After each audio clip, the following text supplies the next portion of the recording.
বিসমিল্লাহির রহমানির রহিম।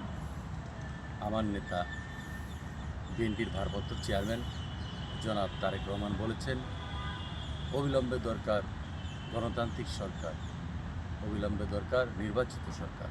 আজকে অন্তর্বর্তীকালীন সরকারকে ধন্যবাদ জানাই নির্বাচনের তারিখ ঘোষণা করার জন্য। কিন্তু আমরা লক্ষ্য করছি কিছু লোক খুবই হতাশাগ্রস্ত নির্বাচনের তারিখ ঘোষণা হওয়ার পর থেকে। দেখেন, ক্লাসের যে ফার্স্ট বয় থাকে সে সবসময় কামনা করে কখন তার বার্ষিক পরীক্ষা হবে, কারণ বার্ষিক পরীক্ষা হলেই তার আত্মতৃপ্তি হবে, সে তার যে কষ্টের সার্থকতা পাবে।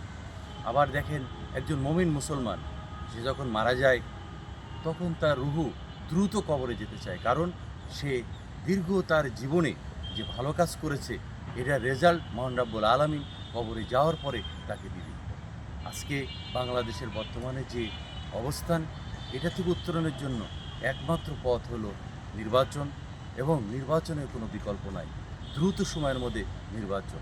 আমরা সবাই ঐক্যবদ্ধ হই, টেকনাফ থেকে তেঁতুলিয়া, পঞ্চগড় থেকে পাথুরিয়া, সবাই ঐক্যবদ্ধ হয়ে সকল ষড়যন্ত্র মোকাবেলা করি। আমরা আগামী দিনে যে নির্বাচন হবে, এই নির্বাচনে তারুণ্যের প্রথম ভোট ধানের শীষের জন্য হোক, এই স্লোগানকে সামনে রেখেই আমরা আগামী দিনে বিএনপির ভারপ্রাপ্ত চেয়ারম্যান জনাব তারেক রহমানের নেতৃত্বে নতুন একটি বাংলাদেশ গঠন হবে, যে বাংলাদেশে বৈষম্য থাকবে না, যে বাংলাদেশ হবে সকলের মতামতের ভিত্তিতে, জনগণের মতামতের ভিত্তিতে, যেখানে গণতন্ত্রের চর্চা থাকবে, মানবাধিকার থাকবে, মানবাধিকারের অধিকার থাকবে, যেখানে মানুষ তার মুক্ত বাক্য মুক্ত জায়গায় প্রকাশ করতে পারবে।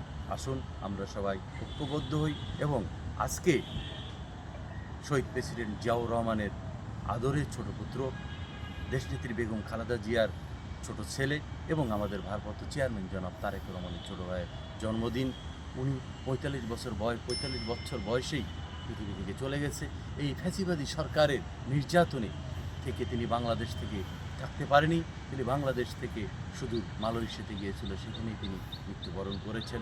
আমরা সবাই দোয়া করব মহান রাব্বুল আলামিন তাকে যেন বেহেশতের সর্বোচ্চ মর্যাদা দান করে। আল্লাহ হাফিজ।